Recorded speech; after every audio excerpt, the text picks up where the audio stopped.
చాలా బాగున్నాయి. చాలా అవర్ బై అవర్ కూడా చాలా ఒక రేంజ్ కనిపిస్తుంది.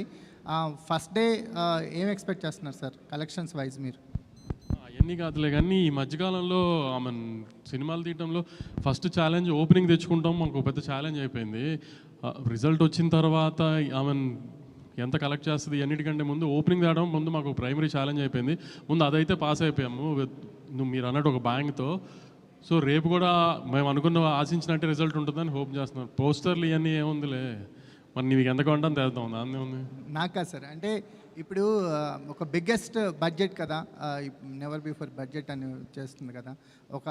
అంటే ఒక నిర్మాతగా ఒక ఫైనాన్షియల్ ఇది ఉంటుంది. ఫస్ట్ డే ఏంటి కలెక్షన్స్ మీద కానీ నేను దాని గురించి అడుగుతున్నాను. లేదు, ముందు నిర్మాతగా ముందు ఎక్కువ భయం ఉండేది. మనం బయర్ల దగ్గరికి తీసుకెళ్లి సినిమా మనం బయర్లు ఇచ్చినప్పుడు బయర్లు మనకు అడ్డే డబ్బులకి ఎంతవరకు ఓపెనింగ్లో మనం యాక్చువల్గా మాకు క్యాలిక్యులేషన్స్ ఉంటాయి కదా, ఓపెనింగ్ 30-40% ఫస్ట్ డే రావాలి అని. సో దాని వైపే ఉంది ట్రెండ్ అంతా. So very happy with the current booking status and all. Nizam అయితే చాలా చాలా బాగుంది. ఆంధ్ర ఇప్పటి నుంచి పికప్ అవుతుంది బాగా. ఓవర్సీస్ అయితే చాలా చాలా బాగుంది. సో మేము అనుకున్న టార్గెట్కి ఓపెనింగ్ రీచ్ అవుతున్నాం. వంశీ గారు,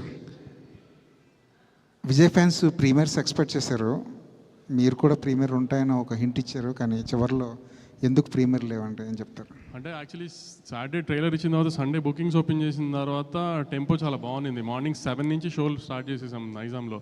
మార్నింగ్ 7కి షో వేసిన తర్వాత ఇంకా ముందు రోజు ప్రీమియర్ అనవసరం అనిపించింది. సో కానీ ఇంచుమించుగా యూఎస్లో షో స్టార్ట్ అయ్యే టైం ఇండియాలో 10:30-11 అవుతుంది. ఆ టైంకి స్టార్ట్ అయిపోతుంది. ఇవాళ నైట్ 10:30-11 ఇండియా టైంలోనే యూఎస్లో షో స్టార్ట్ అయిపోతుంది. 2 years నుంచి విజయ్ని గమనిస్తున్నారు కదా, మీరు పర్టికులర్గా ఒక ప్రొడ్యూసర్గా ఒక సినిమా గోయర్గా అబ్జర్వ్ చేసిన విషయం ఏంటండి?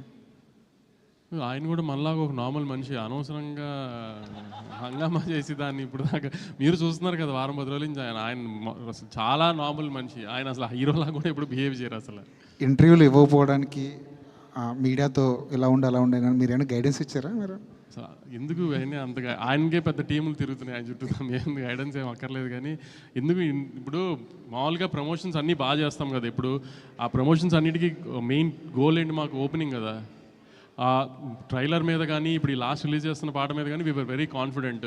ప్లస్ ఏంటంటే 1 week ముందే కళ్యాణ్ గారి సినిమా ఉంది. So we didn't want to disturb that మధ్యలో దూరి ఇది అంతా అని. సో అది అయిపోయిన తర్వాత ప్రమోషన్ స్టార్ట్ చేద్దాం అనుకున్నాం. అలానే ట్రైలర్ చేసి అలానే ప్లాన్ చేసాం. సో ఇంకా ఇంటర్వ్యూలు ఏని స్పేస్ అవుట్ చేసే టైం లేదు అసలు. చూశారు కదా ఇంకా మీరు కూడా, అందుకని. ఇంకా విజయ్ గారు, గౌతమ్ జెర్సీ లాంటి కథ చేసిన గౌతమ్ మీ దగ్గరకు వచ్చి కూర్చున్నప్పుడు ఏదో ఒక సెన్సిబుల్ స్టోరీ చెప్తారనుకున్నారా, లేదంటే